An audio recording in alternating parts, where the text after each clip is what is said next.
দুঃখের সাথে লিখেছিলাম 1996 সালে যখন আমার চুল দাড়ি পাকেনি, আমি তখন ডেইলি প্যাসেঞ্জারি করতাম। আমার বাড়ি থেকে আমার স্কুল পর্যন্ত 16 কিলোমিটার রাস্তা। ফুরসত সময় পেতাম তখন আমি লিখতাম ট্রেনে বাসে বসে বসে। ইজ্জত সব মাটি হয়ে গেল, নত হলো মমসির, যারা ছিল চির মোদের গোলাম আজ তারাই হয়েছে মহান বীর। তোমায় ভুলেছি, কোরআন ছেড়েছি, তাই বুঝি অপমান। তোমার দুনিয়ায় দুশ্মন লীলা আছে দেখো রহমান।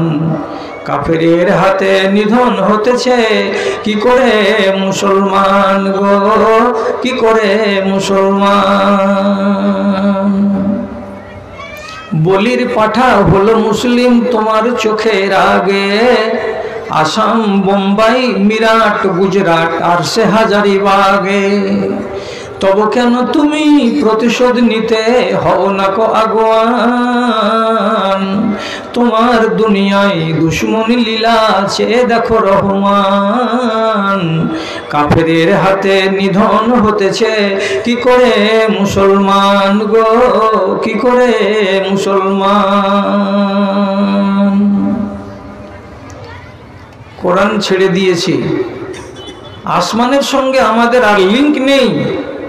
টাওয়ারে আল্লাহ রাব্বুল আলামিনকে ভাসাতে পাচ্ছি না, কথা হচ্ছে না। আর যখনই আল্লাহর সঙ্গে আমাদের সম্পর্ক ছিন্ন হয়ে যাচ্ছে, তখন শকুন যেমন ছিঁড়ে খাই মরা পশুকে, তখন তেমনি মুসলমানকে ছিঁড়ে খাচ্ছে কারা? যারা বেজাত তারা। আমি কেন নিজে ভালো হলাম না? কোরআন মাজিদের আধা ইমান আপনি, আধা আইনকে আপনি মানবেন আর আধা আইনকে আপনি মানবেন না। আপনি কি কোন ধরনের মুসলমান? ভাইজান, আমার কথাই কেউ দুঃখ নিবেন না এবং রাগ করবেন না। আমি যা বলছি আপনাকে বাস্তব বলছি এবং কোরআন হাদিসের নিরিখে বলছি। হযরতে হুযায়ফা রাদিয়াল্লাহু তাআলা আনহু তিনি নিজের কথা বলছেন, একদম সহিহ হাদিস আপনাকে শোনাচ্ছি। আন্নাসু ইয়াসআলুনা নাবিয়্যা আনিল খায়রে ওয়া আনা আসআলুহু আনিশ শাররি কাই লা ইউদরিকুনি। নবীজি যতদিন বেঁচে ছিলেন, যত সাহাবীরা আল্লাহ পাকের নবীর সাথে উঠা বসা করতেন, সুযোগ পেতে গেলেই কোনো সাহাবী যদি নবীজির কাছে জিজ্ঞাসা করতেন তো তারা ভালো জিনিস সম্পর্কে জিজ্ঞেস করতেন। ভালো জিনিস মানে কি? হে আল্লাহ পাকের রাসূল, এই আমলটা যদি করি তো কত নেকি পাওয়া যাবে? এই দোয়াটা যদি করি তো আল্লাহ তাআলা কতটা সওয়াব দেবেন? এই কাজটা যদি করি তো তাতে কতখানি মূল্য পাওয়া যাবে? এই বলে সাহাবীরা সবাই রাসূলুল্লাহকে শুধু ভালো ভালো ভালো কোনটাতে আছে সেগুলোই প্রশ্ন করতেন। কিন্তু তিনি নিজের কথা বলছেন, আমি এমন একজন বিরল প্রজাতির সাহাবী যে আমি জীবনে কোনোদিন ভালো সম্পর্কে নবীজিকে প্রশ্ন করতে যাইনি, বরং আমি জিজ্ঞেস করেছিলাম সব সময় মন্দ সম্পর্কে। আল্লাহর রাসূল, এটা যদি না করা যায় তো কি ক্ষতি হবে? আল্লাহর রাসূল, মানুষ যদি এই রকম হয়ে যায় তো মানুষের উপরে কোন ধরনের আযাব নাজিল হবে? এই রকম সাংঘাতিক জিনিস সম্বন্ধে আমি জিজ্ঞেস করতাম। আমি ফজিলত সম্পর্কে, সওয়াব সম্পর্কে নবীজিকে কোনোদিন জিজ্ঞেস করতাম না। বিপদ সম্পর্কে কেন জিজ্ঞেস করতে? তো তিনি বলছেন লা ইউদরিকুনি। আমি এই জন্য বিপদ সম্পর্কে বেশি আলোচনা করতাম যাতে সেই বিপদটা থেকে আমি সাবধানে থাকতে পারি, আর বিপদটা আমাকে ধরে না নেয়, আমাকে গ্রাস না করে যায়, আর আমার ঈমানটাকে বরবাদ না করে দেয়। তার জন্য নিজেকে সতর্ক করে রাখবো বলে আমি বিপদ সম্পর্কেই বেশি বেশি করে জিজ্ঞাসা করতাম। তখন আমি আমার অভ্যাস অনুযায়ী একদিন রাসূলুল্লাহকে মসজিদে নববীতে বলছি, আল্লাহ রাসূল, কুন্না ফি শাররিন ফাজানাল খায়র। আমরা অত্যন্ত মন্দর ভেতরে ডুবেছিলাম, আমরা পাপাচারে নিমজ্জিত ছিলাম। জাহেলিয়াতের যুগে আমরা যে কোনো ধরনের পাপ করেছি, অন্যায় করেছি, অবিচার করেছি। সারা দিন, সারা মাস, সারা বছর ধরে আমরা মন্দের ভেতরে, অন্যায়ের ভেতরে ডুবে থেকেছিলাম, নিমজ্জিত ছিলাম। হঠাৎ করে আমাদের সামনে খায়র এলো। খায়র মানে কি? তো দ্বীনে ইসলাম এলো। আমরা শান্তি পেলাম, আরাম পেলাম, সুখ পেলাম, সমৃদ্ধ হলাম, আমাদের মাথা উঁচু হলো, ইজ্জত বেড়ে গেল। এবার জিজ্ঞাসা করছি, রাসূল, এই খায়র যে আমাদের কাছে এসেছে, তো এই খায়রের পরে কি আর কোনো শার বা মন্দ আবার আসবে? আমাদের কি আবার এরকম মন্দ, যে মন্দটা কাটিয়ে চলে এসেছি আমরা, সেরকম মন্দ কি আবার আমাদের জীবনে আসবে? তো রাসূল বলছেন, হ্যাঁ আসবে, আসবে। এরপরেও তোমাদের সামনে মন্দ আসবে, মন্দ দিনগুলো কেটে যাবে। কেমন মন্দ দিন আসবে?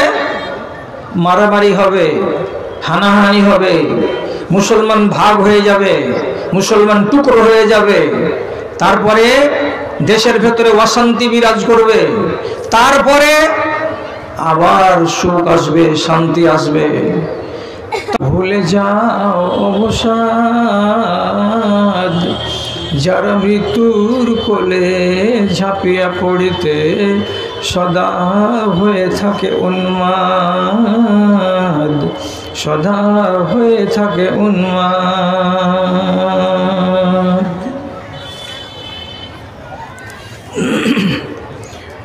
শ্রদ্ধেয় সভাপতি সাহেব, সমবেত এই এলাকার বিভিন্ন প্রান্ত থেকে প্রাণপ্রিয় প্রতিষ্ঠানের মহাব্বাতে এবং তার নারীর টানে পতঙ্গের মতো ছুটে আসা সকল শ্রেণীর আমার প্রাণের ভাই ও বন্ধুগণ, তথা এই মজলিস থেকে অনতি দূরে আড়ালে স্ক্রিনের সামনে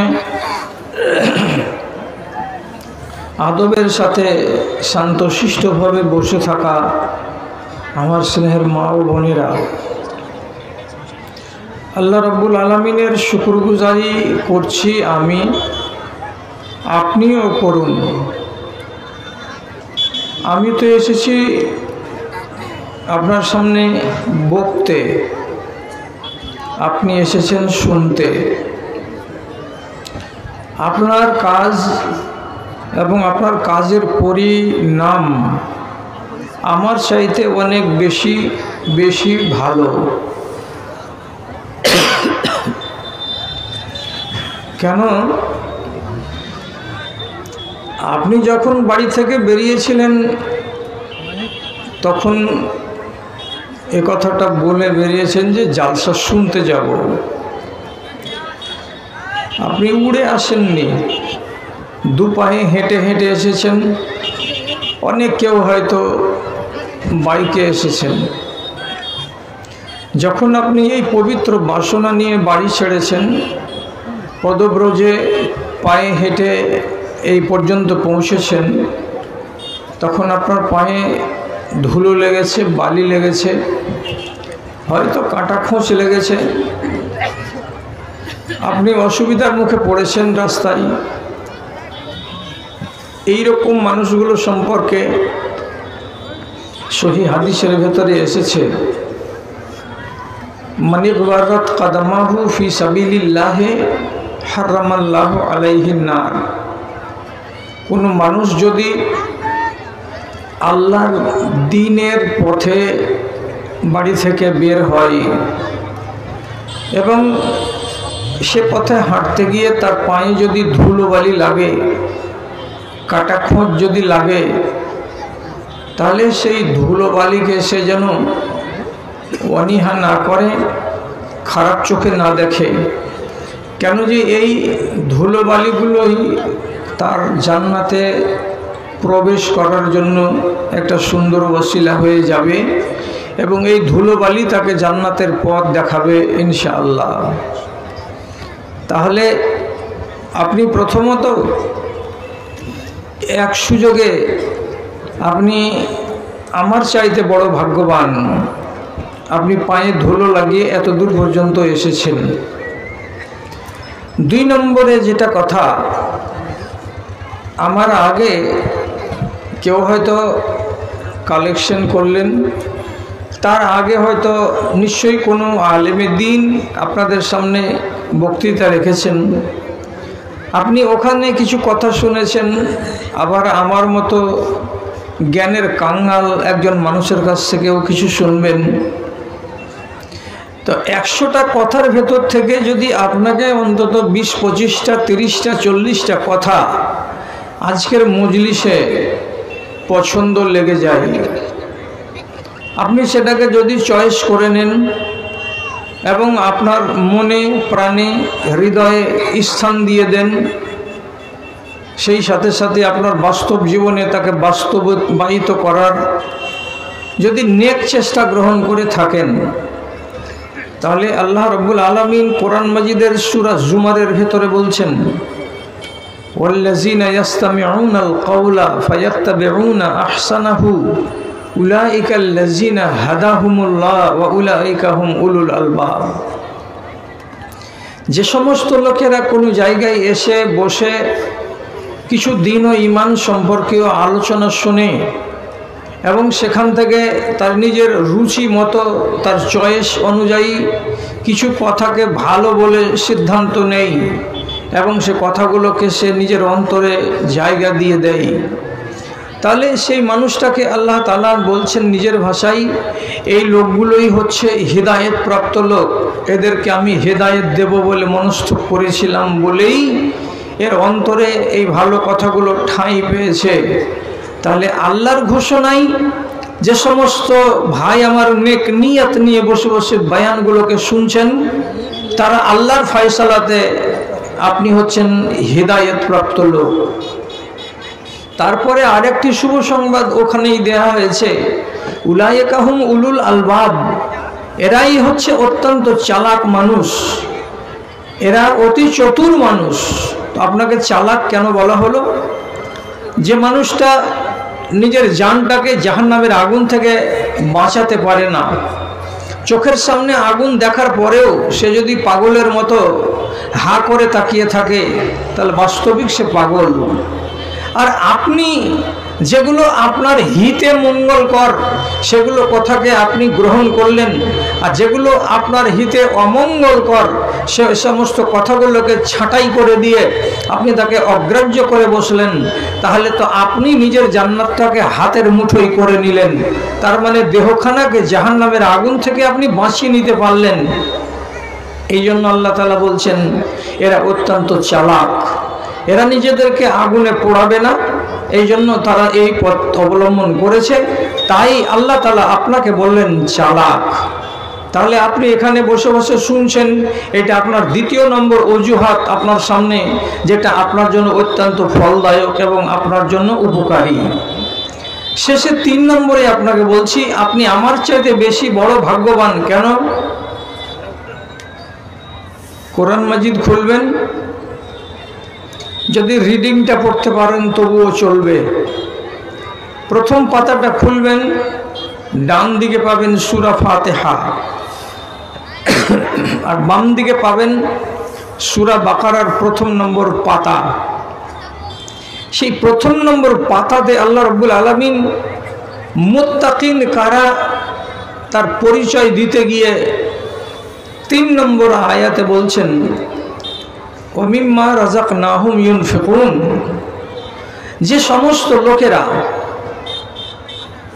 এটা করে, এটা করে, এটা করে, তারপরে 3 নম্বরে আল্লাহ তাআলা বলছেন, আমি যে মাল, ধন, টাকা পয়সা, ধন সম্পত্তি তাকে দিয়েছি, সেই ধন সম্পদ থেকে, মাল থেকে, টাকা পয়সা থেকে নিজের ইচ্ছা মতো পকেটে হাত ভরে আল্লাহর নামে খরচ করে দেয়, আল্লাহর নামে উৎসর্গ করে দেয়। এই মানুষটাকে রব্বুল আলামিন বলছেন মুত্তাকিন। তাহলে এবার আপনি বলুন, আপনি এসেছেন পায়ে ধুলোবালি লাগিয়ে, 1 লাভ। 2 নম্বর, আপনি বসে বসে শ্রবণ করছেন ওলামাদের বয়ানকে, 2 নম্বর লাভ। 3 নম্বর, আপনি আপনার সাধ্যমতো পকেট থেকে কিছু টাকা মাদ্রাসার উন্নতিকল্পে দান করেছেন, তাহলে 3 নম্বর লাভ। আপনি এক সুযোগে তিনটা সুবিধা এবং তিনটা সুযোগ, 3টা ফজিলত আপনি অর্জন করার সুযোগ পেয়ে গেছেন। অতএব আমি 1 বছরের মাথায় আপনার সামনে এসেছি দূরের মানুষ বলে আমি আল্লাহর শুকরিয়া আদায় করছি এই অজুহাতে, আর আপনি ওইগুলো অজুহাতকে নিজের মগজে ভাসিয়ে আপনি আল্লাহ রব্বুল আলামিনের সামনে একবার নামাক হালালি করুন, তার কৃতজ্ঞতা জ্ঞাপন করুন, তার শুকরিয়া আদায় করুন, মোহাব্বতের সাথে নিজের সিটে বসে, নিজের জায়গাতে বসে নিজের ঠোঁট দুটাকে আস্তে করে নাড়িয়ে একবার বলে নিন আলহামদুলিল্লাহ। তারপরে তার আখিরি রসুল রহমাতুল্লিল আলামিন, বিপ্লবী জননেতা জনাবে মুহাম্মাদুর রাসূলুল্লাহ সাল্লাল্লাহু আলাইহি ওয়াসাল্লামের উপর শত সহস্র দরুদ ও সালাম নাজিল হোক। আল্লাহুম্মা সাল্লি আলাইহি আল্লাহুম্মা বারিক আলাইহি। বিরাদরান ইসলাম, আপনাদের সামনে পবিত্র কোরআন মাজিদের মধ্যে থেকে 2 জায়গার 2টি আয়াত পড়েছি। বিষয়বস্তু হিসাবে প্রথম আয়াত থেকে চয়ন করেছি, প্রয়োজন যদি লাগে তাহলে দ্বিতীয় আয়াতটিকে সাপোর্টে ব্যবহার করব, আর না হয় সময় হয়ে গেলে সেখানকে বাদ দিয়েই ক্ষান্ত হব ইনশাআল্লাহ। আল্লাহ তাআলা স্পষ্ট ভাষাতে বলছেন, হে মুসলমানেরা, তোমরা কি এই রকম মুসলমান হতে চাও? তোমরা কি এই রকম মুসলমান হতে চাও? কেমন মুসলমান?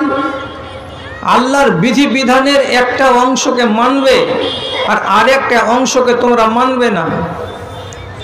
100টা আল্লাহ তাআলার বিধিবিধান, আদেশ এবং নিষেধ, তার ভেতর থেকে 40টাকে মানবে, 50টাকে মানবে, 60টাকে মানবে, আর বাকি 40টাকে মানবে না বা 30টাকে মানবে না।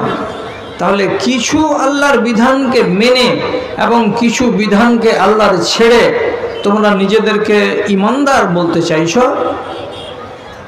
এইভাবে তোমরা মুমিন হয়ে দুনিয়াতে বাঁচতে ইচ্ছা করেছো?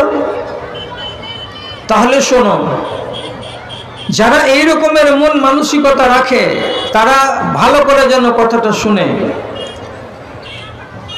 কিছু আল্লাহর বিধানকে মেনে আর কিছু বিধানকে ছেড়ে আমি ইসলামী নাম নিয়ে 60খানা বছরকে গত করে কবরে চলে গেলাম। আপনার মতো মানুষটাকে আল্লাহ রাব্বুল আলামিন বলছেন, যারা এই রকমের মানুষ এদেরকে বলা হয় দেশের ভাষাতে দোদিল বান্দা। দোদিল বান্দা না পাকা এরা বেদিন, না এরা পাকা মুসলমান। দোদিল বান্দা কালমা চোর, না পাই মিষ্টি না পাই গুড়। আমি পাকা ইমানদারও নই এবং আমি পাকা বেঈমানও নই। তাহলে আমার জীবন ধারণটা কেমন? তো আধা মানা আর আধা বা তার চাইতে কিছু কম অংশকে অস্বীকার করা।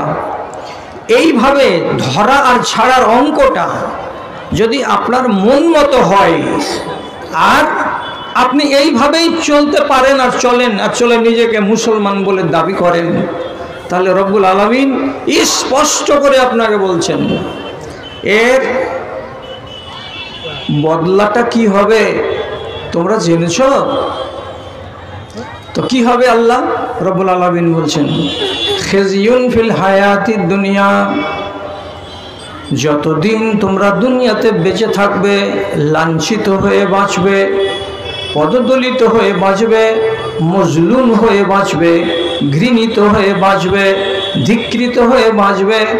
গলা উঁচু করে, মুখ উঁচু করে, বুক উঁচু করে তোমরা বাঁচতে পারবে না। দুনিয়াতে যতদিন বাঁচবে ভিজা ছাগলের মতো জড়সড় হয়ে থাকবে, বুক উঁচিয়ে গলা ঝেড়ে কথা বলতে পারবে না, চলতে পারবে না। এটা হলো লাঞ্ছিত জীবন। তাহলে দুনিয়ার 60 বছরের জিন্দেগি কেটে গেল কিভাবে? লাঞ্ছনা আর গঞ্জনা সহ্য করতে করতে। তারপর যেদিন আপনি কবরে গিয়ে হাসরের মাঠে জমা হবেন, আল্লাহ রাব্বুল আলামিনের সামনে আরজি জানিয়ে বলবেন, আল্লাহ, দুনিয়াতে বড্ড জুলুমের শিকার হয়েছিলাম, আমরা মাথা উঁচু করে বাস করতে পারিনি, চেহারাটা দুটো দাড়ি ছিল, তার জন্য যেখানে সেখানে আমাদেরকে তিরস্কার করেছে।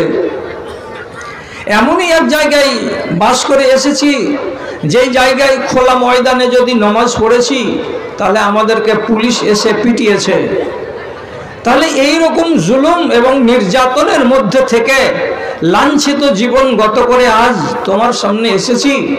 আজকে তো তুমি আমাদের সম্মান করো, ইজ্জত করো, আমাদের তো একটু মর্যাদা দাও।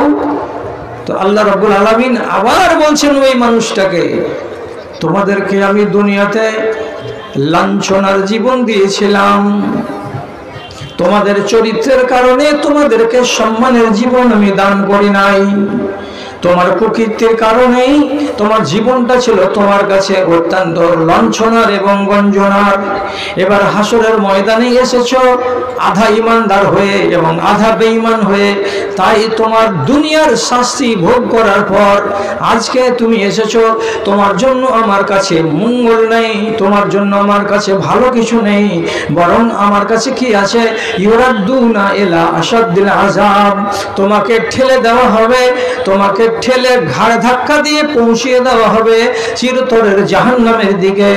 যাও, জাহান্নামে চলে যাও, এখানেই তোমার সুখের স্থান তুমি মনে করে নাও, এর চাইতে ভালো জায়গা তোমার জন্য নাই। তাহলে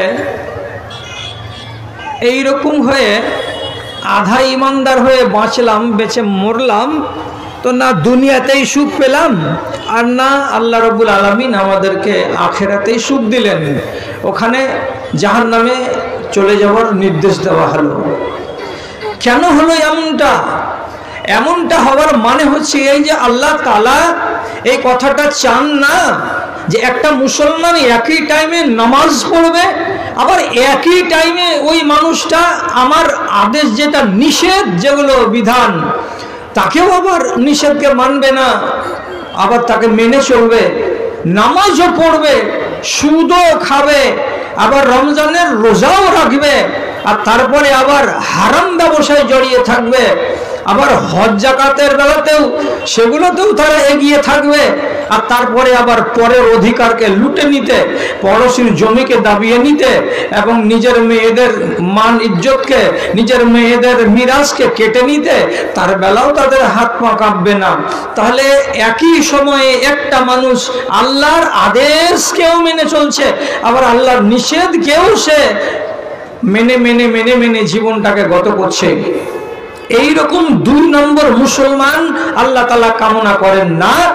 আপনার জন্য দুটো পথ খোলা আছে, দুটো ছাড়া যদি পৃথিবীর কোনো আলেম বলতে পারেন যে আমাদের সামনে 3 নম্বর কোনো পথ আছে, তাহলে উনাকে আমি ওস্তাদ বলে মেনে নেব। আমার ভাই, আমাদের সকলের সামনে কোরআন বলছে দুটো পথ, দুটো ছাড়া 3টা পথ নাই। কি দুটো পথ?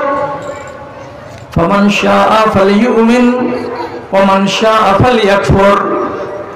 আমার ধারা, আমার আইন, আমার সংবিধান হলো এই কোরআন মাজিদ। এর ভেতরে যতটি হালাল তোমার জন্য তা হালাল, আর যতটি হারাম তোমার জন্য তা হারাম বর্জনীয়। এবার এই হালালকে হারামকে জেনে নেওয়ার পর যারা মেনে নিতে পারবে ঠিকঠাক করে, তাদেরকে আল্লাহ তাআলা বলছেন যার মন চাইবে সে মুমিন হয়ে বাঁচবে, আর যার মন চাইবে না সে দোগলা হয়ে বাঁচবে না। তাকে আরেকটা পথ হলো এই যে তাকে কাফের হয়ে বাঁচতে হবে। হয় কাফের হয়ে যাও, আর না হয় মুমিন মুসলমান হয়ে যাও। হয় ইমানদার হয়ে বাঁচো ঠিকঠাক, আর না হয় কাফের হয়ে বাঁচো। এখানে কাফেরের কাছে যেমন কোন ইমানের বাস থাকে না, ও কাফের তো কাফের, ঠিক তেমনি ইমানদারের কাছে কি থাকবে না? অন্যায়ের বাস থাকবে না, গন্ধ থাকবে না। একবার সে ইমানদার তো ইমানদার, নেককার তো নেককার। আর গোজামেল করে দিয়ে আপনি আধা একে ধরে আর আধা একে ধরে আপনি নিজেকে বলতে চাইবেন আমি ইমানদার, এটা হবে না। কেন?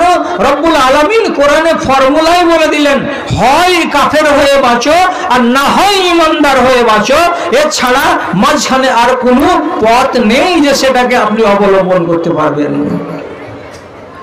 ভাই আমার, ইজ্জত যদি আমরা আমাদের কর্মদোষে হারিয়ে থাকি, তাহলে আমার কর্ম যদি ঠিক হয়ে যায়, তাহলে আল্লাহ তাআলা তো আমাকে ইজ্জত ফিরিয়ে দেবেন। এটা তো বহু আলেমের মুখ থেকে শুনেছেন।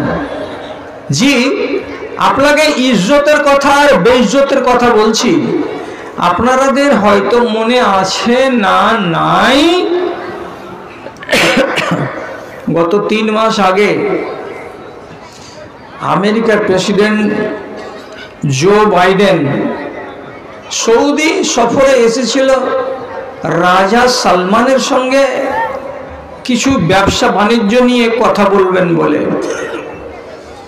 রাজ দরবারকে রাজকীয়ভাবে সাজিয়ে দেওয়া হয়েছিল। পৃথিবীর বৃহত্তম দেশ, শক্তিধারী দেশ আমেরিকার প্রেসিডেন্ট জো বাইডেনের সম্মানে। এবার মুখোমুখি একজন প্রেসিডেন্ট আর একজন রাজা বসেছেন, কথা আরম্ভ হয়নি। ঠিক এইরকম মুহূর্তে বাদশাহ সালমান কানে আওয়াজ পেলেন, আল্লাহু আকবার, আল্লাহু আকবার। যেমনি কানে আজানের ধ্বনি গিয়ে টক্কর দিল, সাথে সাথে তিনি ভাঙা ভাঙা ইংরেজিতে জো বাইডেনকে বললেন, আমি আমার প্রভুর ডাকে চলে গেলাম, আমি আমার আল্লাহর ডাকে চলে গেলাম। এখানে গিয়ে 15 মিনিট মসজিদে জামাতের জন্য অপেক্ষা করতে হয়, 5 থেকে 10 মিনিট জামাতে সময় দিতে হয়, তারপরে 5 থেকে 7 মিনিট যে যেমন পারে একটু জিকির করতে হয়, তারপরে ফিরে এসে নিজের ধান্দাতে লাগতে হয়। আপনি এখানে বসুন, আমি আমার প্রেয়ার সম্পন্ন করে আমার কাছে আসছি, আপনার কাছে আসছি। আধা ঘন্টা পরে উনি ফিরে এলেন। আধা ঘন্টা ধরে পৃথিবীর অতি শক্তিধর রাষ্ট্রের প্রেসিডেন্ট জো বাইডেনকে হা করে ওখানে বসে থাকতে হলো। এটা বলার হিম্মত হলো না যে তুমি কত বড় লাট সাহেব, যে আলোচনাকে বাদ দিয়ে আর আমাকে এই জায়গাতে বসিয়ে রেখে দিয়ে তুমি চলে যাবে তোমার প্রভুর ডাকে। আমি কি জানো তেন প্রেসিডেন্ট? এটা কথা বলার ওর হিম্মত হলো না। তিনি কি বলতে চাইলেন সারা দুনিয়ার মানুষকে? আমার দুনিয়ার কথা বলা 2 নম্বরে, আর আল্লাহর সঙ্গে সম্পর্ক কায়েম করা হচ্ছে 1 নম্বরে। সারা দুনিয়া ব্যাপী মেসেজ গেল কি বলে, যে এদের রব যদি ডেকে দেয় তাহলে পৃথিবীর যে কোনো শক্তিধর প্রেসিডেন্ট হোক আর প্রধানমন্ত্রী হোক, তারা তার কাছে কোনো গুরুত্ব রাখে না, ফেলে দিয়ে চলে যাবে। তারা এতটাই আনুগত্যশীল ধর্মের প্রতি। এই জন্যই মনে হয় মুসলমানেরা এতদিন ধরে পৃথিবীর বিভিন্ন প্রান্তে রাজত্ব চালিয়ে যেতে পেরেছে, আর অল্প সময়ের ভেতরে পৃথিবীর 1/3 বিজয় করতে পেরেছে। এই আদর্শ না থাকতে গেলে আর এই আল্লাহ ভক্তি না থাকতে গেলে মানুষের মন জয় করা যায় না। এই মূল মন্ত্রটা রেখেছে কারা নিজের কাছে? তো মুসলমানেরা নিজের কাছে। তিনি নিজের ইজ্জতকে প্রতিষ্ঠা করে নিলেন। আমি পারলাম না। দুঃখের সাথে লিখেছিলাম 1996 সালে যখন আমার চুল দাড়ি পাকেনি, আমি তখন ডেইলি প্যাসেঞ্জারি করতাম। আমার বাড়ি থেকে আমার স্কুল পর্যন্ত 16 কিলোমিটার রাস্তা। ফুরসত সময় পেতাম তখন আমি লিখতাম ট্রেনে বাসে বসে বসে। ইজ্জত সব মাটি হয়ে গেল, নত হলো মমশির। যারা ছিল চির মোদের গোলাম, আজ তারাই হয়েছে মহান বীর।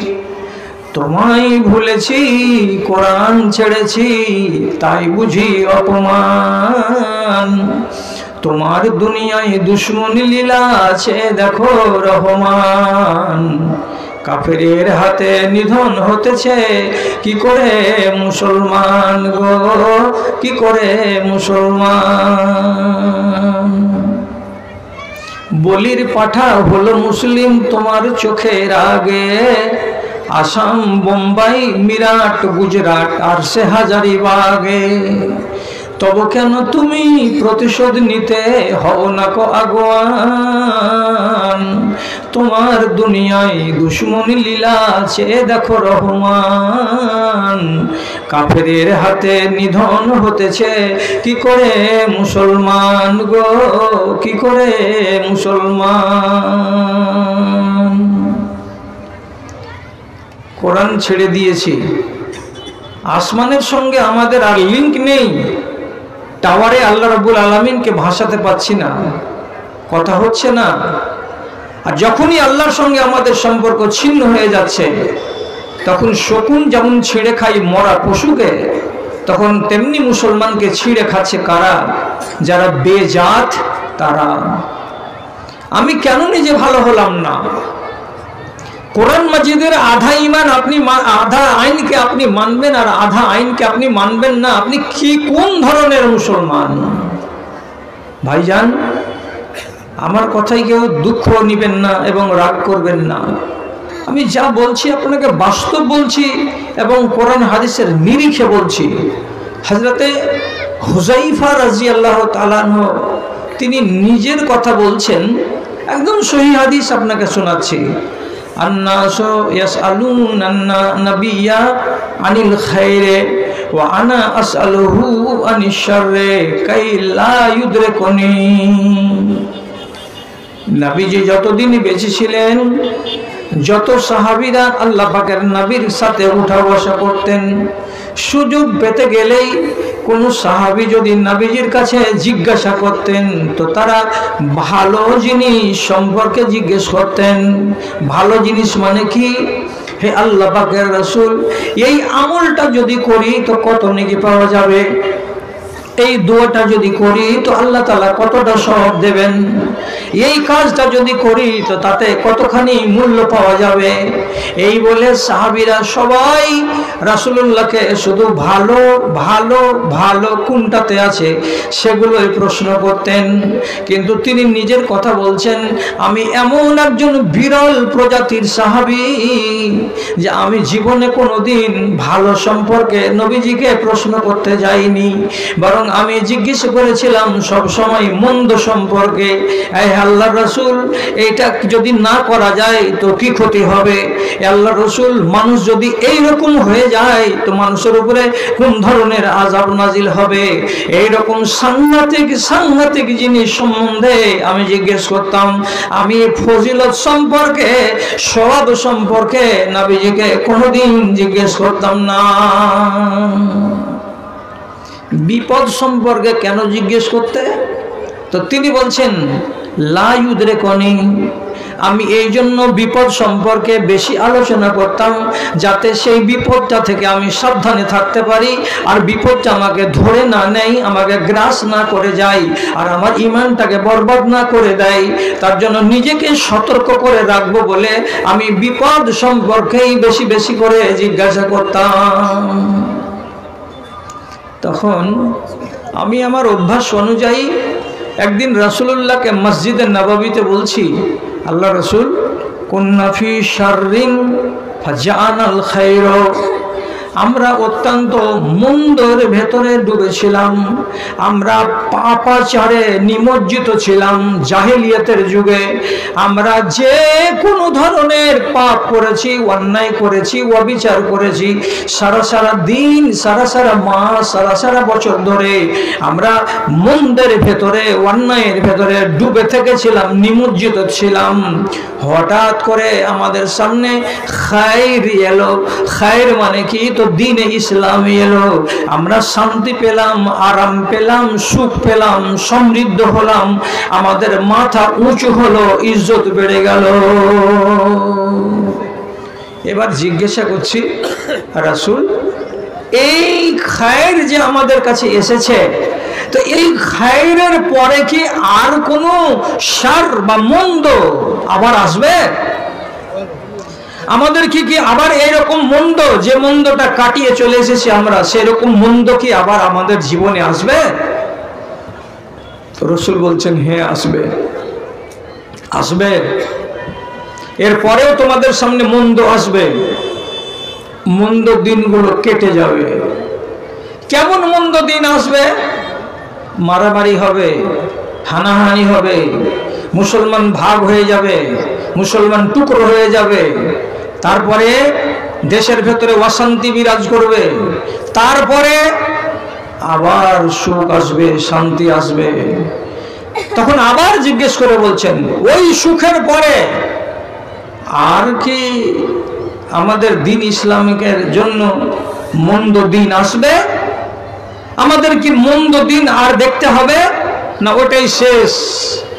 তখন রাসূলুল্লাহ বললেন, এরপরে মন্দ দিন তোমাদের সামনে আসবে না, কিন্তু মনে রেখো রে আমার সাহাবীরা, ফিহিম আদ-দুখুন, এরপরে যখন তোমাদের সামনে ইসলামটা টিকবে, সেই সময় ইসলামের ভেতরে কি থাকবে?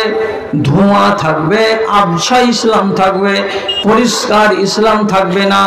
ইসলাম থাকবে তো ঘোলাটে ইসলাম থাকবে, স্বচ্ছ ইসলাম তোমরা দেখতে পাবে না। তার মানেটা কি রাসূল বুঝতে পারলাম না। ইসলামটা ঘোলাটে হবে কেমন, ইসলামটা ধোঁয়াটে হবে কেমন? স্বচ্ছ পরিষ্কার দিন আমাদের সামনে থাকবে না, এটার মানেটা কি বুঝতে পারলাম না। তখন নবীজি বলছেন যে সেই যুগের মানুষেরা ইয়াস্তান্নুনা বিগাইরি সুন্নতি ওয়া ইয়াহদুনা বিগাইরি হাদি, ওই যুগের মানুষেরা আমার যেটা সুন্নাত নয় সেটাকে সুন্নাত বলে, দিন বলে চালিয়ে দিবে, আর মন লাগিয়ে, প্রাণ লাগিয়ে তার পেছনে টাকা পয়সা খরচ করবে এবং দিন লাগাবে, মেহনত লাগাবে, অথচ এটা আমার সুন্নাত নয়। আর কি? ইয়াহদুনা বিগাইরি হাদি, যেটা আমার তরিকা নয়, সেটা এমন একগুলো কাজ আছে, এরা সেগুলোকে গ্রহণ করে নিবে, আর নেয়ার পরে বলবে এটাই রাসূলুল্লাহর তরিকা, এটাই রাসূলুল্লাহ বলে গেছেন, তাই আমরা এটা করে যাচ্ছি, অথচ সেটা আমি করিনি, আমি তোমাদেরকে বলিনি। এই রকম ঈমান নিয়ে সেই যুগের মুসলমানেরা বেঁচে থাকবে। এটাই হলো আবছা ইসলাম। ঘোলাটে ইসলাম কার নাম? যেটা রাসূল করেননি সেটাও করবে কারাতে নামাজি মুসলমানেরা। রাসূলের তরিকাতে যেটা নাই সেটাকে এরা করবে, আর করার পরে বলবে এটাই রাসূলুল্লাহর নিয়ম ছিল, এটা রাসূলুল্লাহর তরিকা ছিল। এইভাবে দিন মানবে, দিন কাটাবে, আর চলবে, আর বলবে যে আমরা ঠিক আছি দিনের উপরে এবং আমরা মুসলমান। এটা হলো ঘোলাটে ইসলাম, এটা হলো ধোঁয়াটে ইসলাম। সেই দিন রাসূলুল্লাহ বলেছেন কতদিন আগে? 1450 বছর আগে। এবার আপনাকে যদি আমি সম্মানের সাথে বলি এবং কোনো কড়া ভাষা না দিয়ে যদি মিঠা ভাষাতেই বলি, আপনি কি এইরকম রাসূলুল্লাহর কথাটার কিছু লক্ষণ বর্তমান জামানাতে দেখতে পাচ্ছেন যে হ্যাঁ তাই হচ্ছে? যেটা ইসলাম আমাদের কাছে আছে এটা আবছা, যেটা ইসলাম স্বচ্ছ এবং পরিষ্কার, সে পরিষ্কার ইসলাম আমাদের সামনে নেই, আর আমরা ওই ঘোলাটে ইসলামকে মেনেই যাচ্ছি আর গাড় জোরে বলে চলেছি যে এটাই আমাদের দিন আর এটাই আমাদের ধর্ম। কথাটা বাস্তবে আমরা দেখতে পাচ্ছি না পাই না? একটু বিবেচনা করবেন আমার দাদারা। আমি বলি, একটা উদাহরণ দিতে গিয়ে আপনাকে বলি, রাসূলুল্লাহ জন্মেছেন কত তারিখে, এ ব্যাপারে 5টা মত পাওয়া যায়। 1 তিনি রবিউল আউয়াল মাসের 5 তারিখে জন্মগ্রহণ করেছেন, 2 8 তারিখে, 3 9 তারিখে, 4 12 তারিখে, 5 18 তারিখে। তো নবীজির জন্মতিথিটা পৃথিবীর বিখ্যাত ঐতিহাসিকদের মতে 5 রকম, হয় 18 রবিউল আউয়াল, না হয় 12 রবিউল আউয়াল, না হয় 11 রবিউল আউয়াল, না হয় 8 রবিউল আউয়াল, না হয় 5 রবিউল আউয়াল। এমন ঘোলাটে কেন করলেন আল্লাহ তাআলা? তার মরার দিনটা তো ধার্য আছে। এখানে সবাই মেজরিটিতে বলছে 12 রবিউল আউয়াল। তো তাহলে মরার দিনে কেউ মতবিরোধ করে না, আর জন্ম তারিখে মতবিরোধ হতে গেলেও আপনি একটু খেয়াল করবেন, একটু সামান্য খেয়াল করবেন। যেদিন আমাদের এই মুর্শিদাবাদে আর মালদাতে 12 রবিউল আউয়াল দিনটা আসে,